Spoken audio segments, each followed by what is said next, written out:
me how you feel in every way. Don't remind me of all the BS you could say. I'm done being chained, done with your games, done being played for your entertainment. I'm not yours, 'cause you're nothing but an expired exit from my life. An expired exit from my life. I don't need your love, I don't need your heart. Was poison from the start. An expired exit from my life. Bye-bye. Jangan like, comment, share, dan subscribe serta lonceng notifikasinya dinyalakan. Oke, sampai ketemu besok masih di Bali. Bye bye.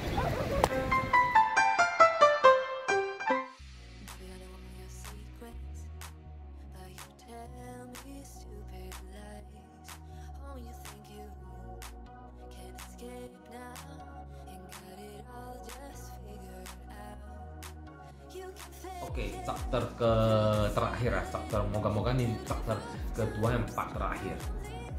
Jadi setelah dia pergi, abang ipar belum tahu, abang ipar aku belum tahu masalahnya ya. Abang ipar aku belum tahu, terakhir kan cuma kakakku yang tahu. Kakakku pun nggak berani kasih tahu abang ipar aku. Terakhir tiba-tiba abang ipar aku kasih kami nginap. Ada voucher nih, nginap di Swiss Bear, sekarang namanya Cambridge ya, Cambridge Hotel. Aduh, sampai dulu saya capek aku. Ceritanya ini diangkat dari kisah nyata. Jadi udah kasih nginap di Swiss Bear karena abang ipar aku bapaknya punya apartemen di sana. Ya, jadi dapat voucher tiap tahun nginap di sana. Udah nginap, tiba-tiba abang ipar aku ngajak makan. Di bawahnya kan ada Cambridge itu kan, ngajak makan di sana. Feeling aku udah gak enak. Feeling aku nggak enak karena pasti ada sesuatu yang dia mau tanyakan masalah aku ini. Jadi aku udah siap mental. Sebelum masalah aku ini, setelah kejadian pisah dengan si Pukima itu, ternyata adik aku dengan pacarnya juga pisah tanpa alasan yang jelas yang masih tanda tanya sampai sekarang. Feeling aku kalau aku tidak salah, pacar adik aku pasti dikompor-komporin sama si Pukima itu. Feeling aku kalau tidak salah, karena adik aku sabar banget dengan pacarnya, tapi kok tiba-tiba bisa pisah. Feeling aku pasti si Pukima yang satu ini mengkompor-komporin dia supaya pisah ya. Oke, itu aku nggak mau ikut campur. Kita bahas masalah aku ya, itu masalah adik aku biarkan aja lah. Aku nggak bisa terlalu intervensi terlalu banyak karena bukan urusan aku ya. Urusan aku udah cukup mumet ya. Jadi udah gitu aku diinterogasi kayak membuat kesalahan besar gitu. Jadi aku ceritain lah semuanya, aku ceritain seperti yang dari chapter pertama, chapter kedua, part 1, 2, 3 gitu, aku ceritain semua ya. Aku udah capek. Terakhir udah ambil kesimpulan cewek ini tidak benar, mata duitan, tidak bisa dipakai ya. Tiap malam itu pokoknya ya macam lonte aja lah, minta di serving, minta di apa, sampai aku tuh ini cewek kok ngeri kali, agresif kali ya. Bukan Kima, sorry, agresif kali. Sebenarnya aku nggak mau mengumbar, tapi seperti yang tadi saya katakan, aku asik jumpa teman, asik ditanya, kamu gimana, udah nikah? Mau dibilang udah nikah pisah kayaknya berat ya, mau dibilang belum nikah orang pun ini kok belum nikah. Sebenarnya aku udah jadi kayak trauma gitu kan.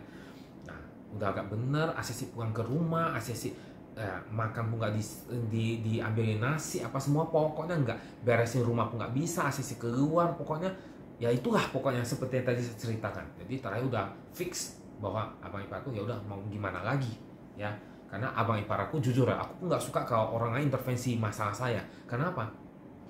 Kebanyakan orang cuma bisa ngomong, kamu kan soalnya gini, kamu kan soalnya gitu, kamu kan gini-gini. Iya, aku tahu, aku bisa kalau aku berduit.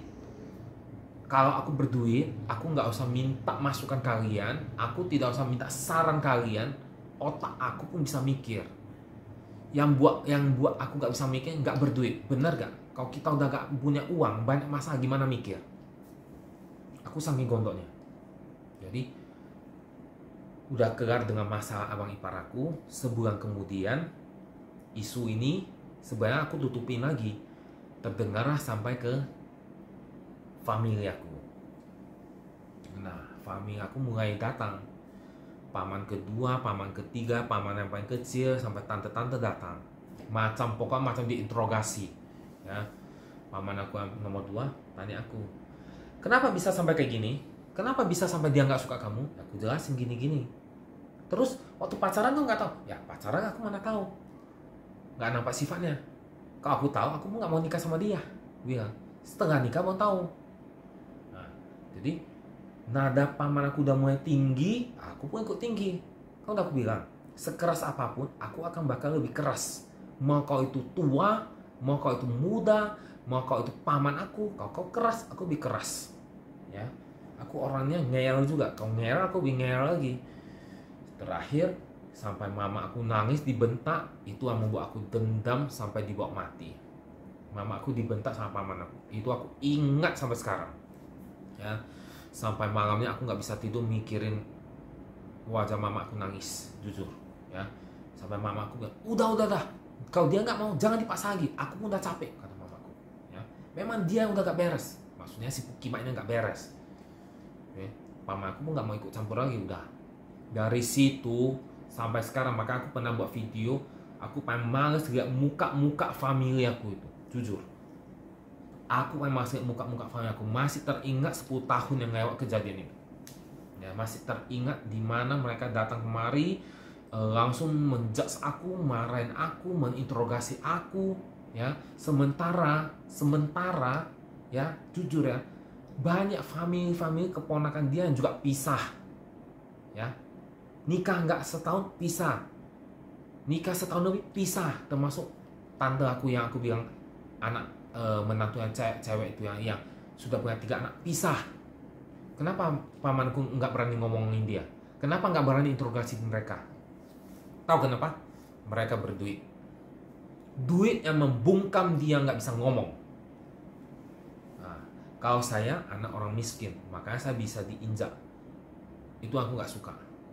Maka saya bisa diintervensi, diinterogasi. Sementara mereka yang pisah-pisah itu berduit, paman aku nggak sanggup ngomong.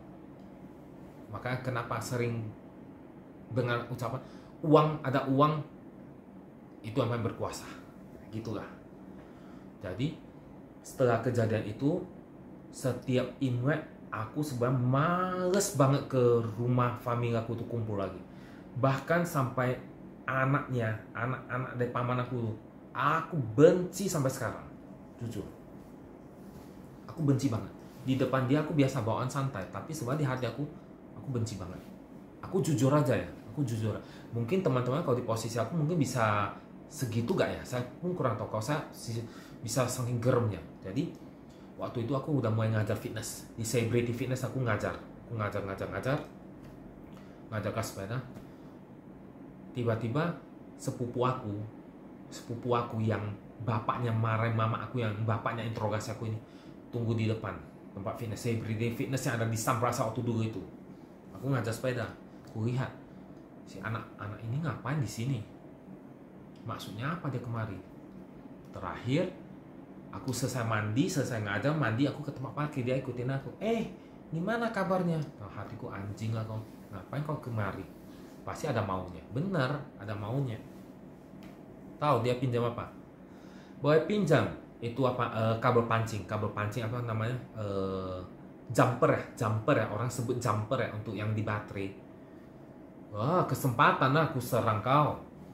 Ya, mau kau ngadu dengan bapak kau, mau kau ngadu dengan mama kau, terserah kau. Tahu jawaban aku apa? Aku bilang apa? Kalian orang kaya, mobil banyak, masa kabel pancing pun nggak sanggup beli lah satu, aku bilang. Begitu kan langsung, ini aku bilang bawa pergi. Terserah kau mau kapan balikin, begitu langsung. Aku langsung naik mobil pergi langsung. Terserah. Dia yang pinjam sama aku, yang balikin mamanya balikin ke rumah. Terserah kau mau ngomong si siapa itu ngomong kok nggak sopan, terserah. Ya, langsung aku bilang, kalian orang kaya, mobil gitu banyak di rumah, masa nggak ada satu kabel pancing? Bener gak? Orang kaya loh, tinggal di Geria Riatur. mobilnya ada 3 atau 4. Tapi tidak ada kabel pancing, jumper nggak sanggup beli. Sampai ke Samprasa jumpain aku, pinjam, bayangkan lah. Jadi aku bilang gitu aja. Terakhir aku nggak pernah cakapan lagi dengan mereka. Jadi dari situ belum selesai. Nah, masa family, masa abang ipar, family udah ribut-ribut sampai nggak malas ngomong. Kalau abang ipar aku masih bisa aku terima karena dia pengen ngerti posisi aku. Kita sering masalah family aku tidak akan kumaafkan sampai sampai aku mati, tidak akan kumaafkan, masih ku ingat itu kejadian itu. Selesai di sana, aku ngajar fitness. Bukan aku sombong ya, dulu kelas aku banyak yang ikut, banyak member-member yang ikut. Ya member-member yang ikut. Makin hari kok makin sepi. Itu pertama. Kedua, aku dulu kan punya teman-teman fitness. Kok makin hari kok muka mereka jadi kayak kayak buang muka gitu ya, kayak ibarat ya aku kayak nggak mau lihat aku gitu kan. Ya udah, kalau memang kalian nggak mau lihat aku pun nggak mau lihat kalian gitu aja. Aku nggak mau ngemis-ngemis ya sekedar udah sampai ya ganti baju ngajar mandi pulang, main alat udah pulang seperti biasa, kayak kembali ke awal gitu. Waktu pertama kayak aku nge-gym nggak kenal siapa-siapa seperti itu. Terus nggak lama kemudian si Pukima ini berhenti nge-gym di sana. Dia pindah ke Gold Gym. Waktu dulu masih ada Gold Gym di Center Point. Jadi ada teman fitness aku bilang, ini kasusnya aku belum teman-teman fitness belum ada yang tahu semua. Jadi si teman fitness ini tanya, Pukima itu dulu masih bilang istri kamu itu di Gold Gym ya? Lihat status dia foto tas Gold Gymnya. Aku nggak tahu. Masa istri kamu sendiri pun nggak tahu? Nggak tahu, aku bilang, aku nggak tanya dia. Padahal itu aku udah pisah. Status aku sekarang Duda keren, Duren ya, orang panggil Duren. Terserah mau panggil apa. Jadi udah gitu, aku nggak gitu banyak cakap. Aku pun nggak mau bilang aku pisah, nggak mau bilang masalah aku nggak pernah ngomong. Rupanya si Pukima ini jarak 6 bulan 7 bulan setelah pisah tuh dia mau umbar semua masalah dia ini ke teman fitness aku yang ada di Celebrity. Dia kasih tahu semua bahwa aku ini anak yang kalau dengar cakap mama, katanya. Kalau dengar cakap mama, dikit nurut ke mama, dikit nurut ke mama. Kenapa aku bisa tahu? Jadi waktu aku udah ngajar di tempat fitness itu sekitar setahun lebih, aku dipanggil sama manajer sana. Aku ditegur, kamu ngajar atau datang senyum sama orang gini-gini. Aku bilang, bang, bukan aku nggak mau. Aku dulu memang kayak gitu, senyum tapi banyak buang muka sama aku. Jadi untuk apa aku senyum sama orang? Aku bukan nggak mau, tapi untuk apa? Terus aku tanya ke manajernya, apa benar si Pukima itu ada kasih tahu kalian bahwa masalah aku ini dengan dia? Manajernya diam. Nah, berarti ada, aku bilang. Apa yang dia bilang? Aku bilang, apa yang dia omongin ke kalian semua? Dengarnya sih katanya kamu ini gini. Pokoknya negatif semua dia ngomong. Oke, nggak apa-apa, aku bilang dia ngomong gitu, nggak apa-apa. Sebenarnya bang, aku bilang, yang memulai masalah ini dari dia yang memulai masalah ini, hal kecil dipeributkan sampai aku nggak tahan. Nah, jadi aku cerita juga kasusnya sepertinya kayak gini. Terserah kalian mau percaya atau enggak, atau mau percaya versi dia, terserah. Versi aku juga, versi dia, terserah kalian ya. Jadi aku bilang, kalau dia bilang aku tahu dengar cakap mamanya, jadi dia apa nggak dengar cakap mamanya? Yang katanya mamanya apa? Ya pulang nggak apa-apa lo. Tetangga mau ngomong apa ya nggak apa-apa lo. Yang penting kan aku lo.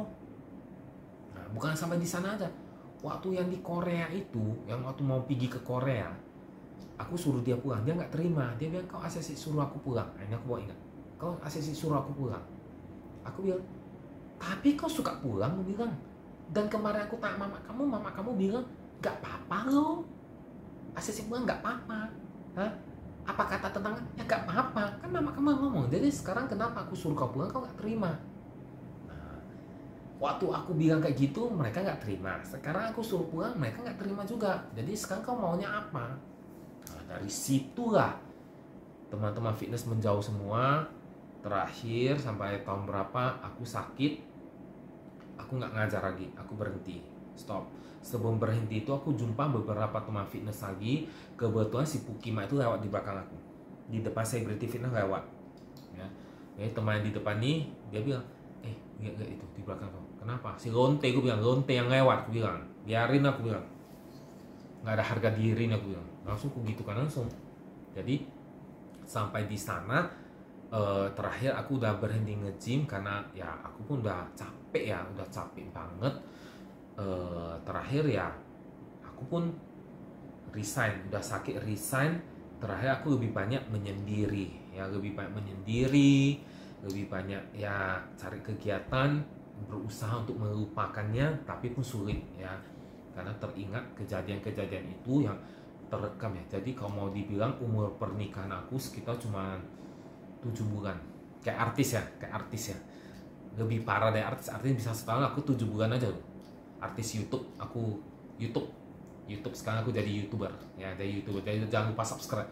Jadi waktu itu bahkan sampai teman-teman adik aku yang aku sama sekali gak kenal ya, yang nggak kenal atau apa ya, adik aku pun nggak kenal sih, hanya sekedar komunitas dog lover itu bisa tahu status aku, diumbar-umbarnya ke orang lain. Aku sampai aduh pusing loh, seartis akukah itu sampai aib aku harus kalian umbar-umbar tanpa izin aku atau tanpa bertanya terlebih dahulu atau gimana ya, saya nggak tahu. Kecuali kalau aku mulai ngomong sendiri di sini karena aku sudah gak tahan 10 tahun aku pendam di hati ya. Karena akhir-akhir ini aku kan nge-gym lagi ya, akhirnya aku gak bosan-bosan, aku bilang aku jumpa lagi beberapa teman dan ditanya balik lagi. Jadi aku sudah, kamu subscribe aja, nanti aku buat ceritanya, kau dengar ceritanya itu, terserah kau mau percaya atau enggak, atau kau mau percaya versi dia, terserah. Aku punya versi aku sendiri. Jadi wajar saja sekarang aku trauma karena uangku habis gitu banyak dan aku tidak ada apa-apa, harus memulai dari nol lagi ya. Aku intinya ada uang seberapa, selagi aku bisa liburan menghilangkan stres, aku kerjakan itu, aku lakukan itu, aku realisasikan itu ya, tanpa harus menjadi beban orang tua dengan minta mak, minta uang jangan mak, minta uang aku mau liburan, mak minta uang aku mau, aku nggak mau. Intinya uang itu tidak dibawa mati ya, uang itu tidak dibawa mati ya. Secapek apapun kamu kerja, sebanyak harta apapun yang kamu miliki, waktu mati itu akan jadi milik orang lain.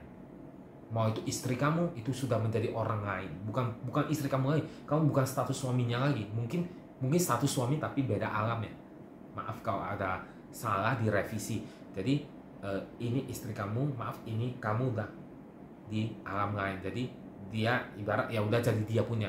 Kalau kamu punya anak, punya istri, wajar karena tentu kamu harus membahagiakan, mewariskan ke anak-anak kamu. Tapi kalau aku nggak punya istri, nggak punya anak, siapa yang ambil harta aku? Pasti saudara. Sementara saudaraku, adik aku ada kerja, aku pun capek-capek kerja. Jadi aku otomatis utamakan diri aku sendiri dong. Lain cerita kalau aku punya istri ya, punya anak yang harus aku bahagiain. Kalau maaf cakap, kalau aku mati meninggal harus ada sisakan uang untuk dia, itu wajar ya. Tapi kalau yang nggak ada akan jadi milik orang lain, nah itu wajar. Jadi ini chapter terakhir.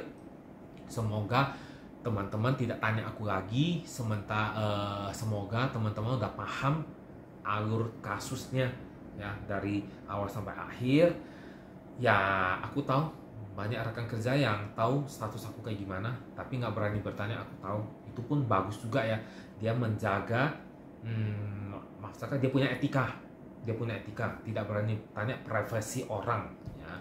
Jadi mungkin dia ada subscribe, dia bisa ikuti chapter pertama sampai terakhir, dia udah paham dan dia nggak perlu bertanya ya. Jadi dia udah paham.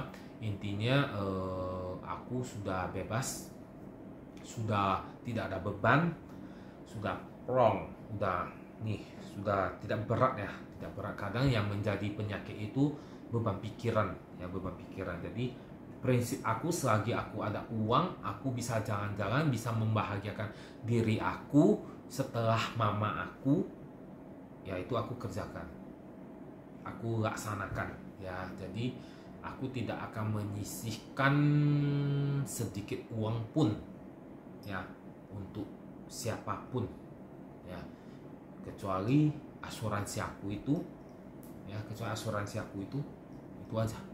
Jadi sekian lah. Mungkin teman-teman udah tahu status aku itu kayak gimana dan kenapa aku sekarang suka menyendiri, pergi jalan-jalan sendiri. Jadi aku supaya menghindari gosip-gosip yang negatif-negatif, aku kurangi pergaulan sama orang-orang modal ini nih. Aku kurangi lah. Kadang video-video aku itu yang jalan-jalan itu pun karena adik aku ngajak, aku mau pergi. Kalau nggak ngajak, aku pun nggak ngemis, aku ikut lah. Nggak, dia ngajak aku pergi, dia nggak ngajak ya udah di rumah gitu aja. Atau aku bisa pergi nonton, pergi makan, main ke time zone, itu aja. Jadi buat teman-teman dukung terus channel aku biar aku banyak duit, jangan-jangan bisa refreshing, healing. Sekarang namanya healing, bisa liburan, pengennya ke Bali lagi. Jadi thank you banget ya sudah subscribe, sudah nonton, sudah share, sudah bisa jadi tempat curhat buat teman-teman. Thank you banget. Sampai ketemu di MV berikutnya. Bye bye.